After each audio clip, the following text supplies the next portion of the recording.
IIT में बेहतरीन प्रदर्शन करने के बाद अब नीट में भी रेवाड़ी के स्केल इंस्टीट्यूट ने अच्छा प्रदर्शन किया है और 16 बच्चों में से 10 बच्चों का गवर्नमेंट कॉलेज में एडमिशन हो रहा है। कॉलेज के जो संचालक है, संस्था के जो संचालक है, वो हमारे साथ में हैं कि किस तरह से उन्होंने पूरी मेहनत कराई और पहले ही बैच में कैसे 10 बच्चों का एडमिशन अब होने जा रहा है। सचिन जी, मुबारक हो सबसे पहले आपको। Thank you so much. Thank you so much. क्या कहेंगे सर, किस तरह से हो पाया, क्योंकि पहला ही बैच है आपका? सर, स्केल इंस्टीट्यूट का रेवाड़ी या आसपास में जितने भी लोग जानते हैं उनको पता है कि आईआईटी के अंदर तो कोई कंपैरिजन है ही नहीं। आईआईटी के अंदर हम बहुत ज़बरदस्त हर साल रिजल्ट देते आए हैं और बेस्ड ऑन द जो पेरेंट्स की डिमांड थी कि सर आप नीट के अंदर भी एडमिशन स्टार्ट करो, तो हमने अपना पहला बैच स्टार्ट करा था आज से 2 साल पहले। तो ये हमारा पहला बैच है जो 11th का इस साल पास आउट हो रहा है और इस पहले बैच के अंदर ही हमने वो रिज़ल्ट दिया है जिसकी किसी ने परिकल्पना नहीं की थी। रेवाड़ी जैसे छोटे से शहर से जो रैंक, मैं सिलेक्शंस की बात नहीं कर रहा हूँ, मैं रैंक्स की बात कर रहा हूँ। हमारी रैंक अंडर 2000 आ रही है सीआर्स के अंदर। सो जो अपने आप में एक बहुत बड़ी कामयाबी है और उसका जो सारा श्रेय है मैं अपनी पूरी टीम को देता हूँ। उसमें टीचिंग स्टाफ से लेकर academic staff, non academic staff, everybody is involve in the success of all the students. अब अचानक से रिज़ल्ट आ गया, आपको पता ही है दिवाली की वैकेशंस चल रही हैं अभी कोचिंग इंस्टीट्यूट की, तो सभी स्टूडेंट्स तो यहाँ प्रेजेंट नहीं हो पाए, बट कुछ बच्चे जो अपने रेवाड़ी और आसपास के ही रहने वाले थे वो बच्चे आज हमारे पास यहाँ मौजूद हैं। और जो भी आपके इस चैनल के माध्यम से जो भी पेरेंट्स देख रहे हैं, मैं उनको एक संदेश देना चाहता हूँ कि मुझे पता है कि based on my experience in the last 3 years year in Rewari, कोई भी पेरेंट्स ये नहीं चाहता है कि वो अपने बच्चे को कोटा या सीख कर भेजे, बट एक अच्छे विकल्प ना होने की वजह से मजबूरी में पेरेंट्स को यहाँ से बच्चों को बाहर भेजना पड़ रहा था।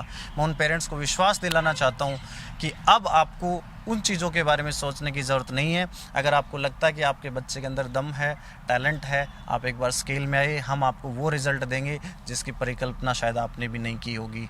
और स्केल के बारे में अगर बात करें तो आईआईटी में तो हर साल रिज़ल्ट देते ही देते हैं। इस बार नीट के अंदर जो हमारा पहला बैच निकल रहा है फाउंडेशन का, जो रिज़ल्ट यहाँ पे रहा है वो वास्तव में पूरी की पूरी जो क्रेडिट है उसमें इन बच्चों का पूरा योगदान है, हमारे जो टीचर्स हैं उनका पूरा योगदान है। और मैं ये कहूँगा कि कोई भी बच्चा, अब मैं इनमें से कोई एक बच्चा जो अभी आ नहीं पाया है मैं बता देता हूँ उस बच्चे के बारे में थोड़ा सा।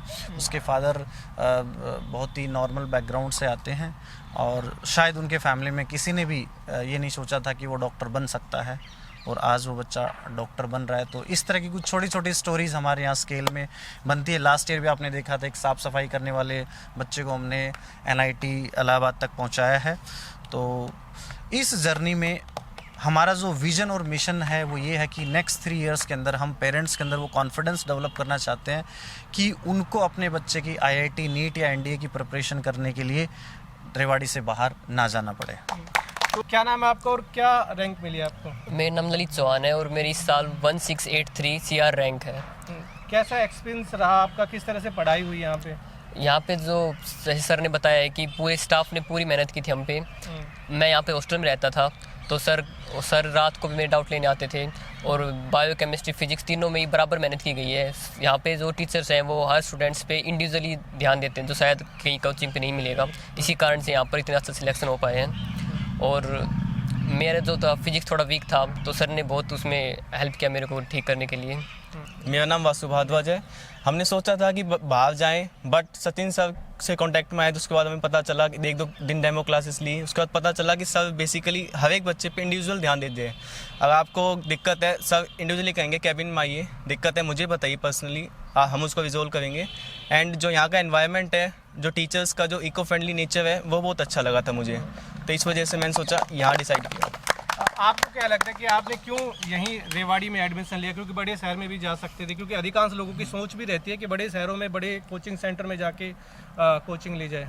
मेरा नाम प्रेरक है और पहले तो मैंने भी यही सोचा था कि मैं भी किसी बड़े शहर में जाके दिल्ली वगैरह वहाँ जाके कोचिंग लूँ, लेकिन फिर सर से मेरा कांटेक्ट हुआ। सर ने बताया कि यहाँ पे मतलब कैसे कुछ तैयारी करवा रहे हैं, तो मैं काफ़ी ज़्यादा इम्प्रेस हो गया सर के जो टीचिंग मेथोडोलॉजी थी यहाँ पे। जब मैंने डेमो क्लासेस ली तो उसके बाद मैंने ज्वाइन कर लिया और उसके बाद जो मैंने मतलब पर्सनल अटेंशन यहाँ पे जो टीचर्स ने मेरे को दिया है और टीचिंग का जो तरीका है वो मेरे को और कहीं किसी स्कूल में, इंस्टीट्यूट में नहीं मिला अभी तक। तो यहाँ पे सबसे बेस्ट मेरे को लगा, इसलिए मैंने यहाँ पे ही प्रेफर करा। सर एक चीज़ ये भी देखी जाती है कि जो आर्थिक रूप से कमज़ोर बच्चे होते हैं कहीं बड़े शहर में जा भी नहीं जा सकते, और दूसरा ये है कि जो कोचिंग भी नहीं ले पाते, सक्षम नहीं होते हैं, तो उनके लिए भी कुछ है अपने इंस्टीट्यूट में?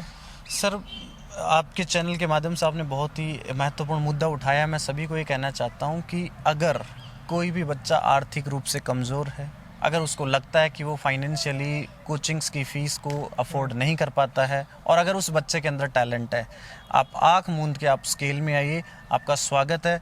हम कोशिश करेंगे कि जो पॉसिबल हमसे मदद हो पाएगी हम आपकी ज़रूर करेंगे, और आप स्केल में ज़रूर आइएगा।